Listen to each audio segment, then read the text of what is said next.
વલસાડની new શાકભાજી માર્કેટના નિર્માણ પૂર્વે માર્કેટ એપીએમસીમાં ખસેડવાના મુદ્દે શાકભાજી માર્કેટના વેપારીઓએ સીઈઓને આવેદનપત્ર પાઠવ્યું। તારીખ 1 ઓગસ્ટ ગુરુવારના રોજ 3 કલાકની મળતી માહિતી મુજબ વલસાડ નગરપાલિકા દ્વારા સંચાલિત ન્યૂ શાકભાજી માર્કેટ જર્જરિત થતા 1 વર્ષ પહેલા શાકભાજી માર્કેટ અને 120 આવાસ તોડી નાખવામાં આવ્યા, જે બાદ તત્કાલીન પ્રાંત અધિકારીએ શાકભાજી માર્કેટ પાસે વેપારીઓને જગ્યા ફાળવી હતી।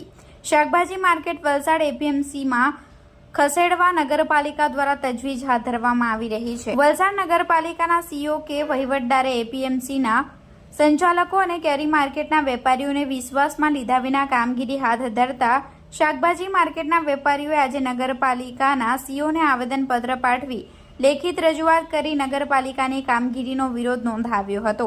જો નગરપાલિકા વેપારીઓને વિશ્વાસમાં લીધા વિના કામગીરી કરશે તો આગામી દિવસોમાં વેપારીઓ દ્વારા શાકભાજી માર્કેટ બંધ કરવા અને આંદોલન કરવા સુધીની ચીમકી આપી હતી।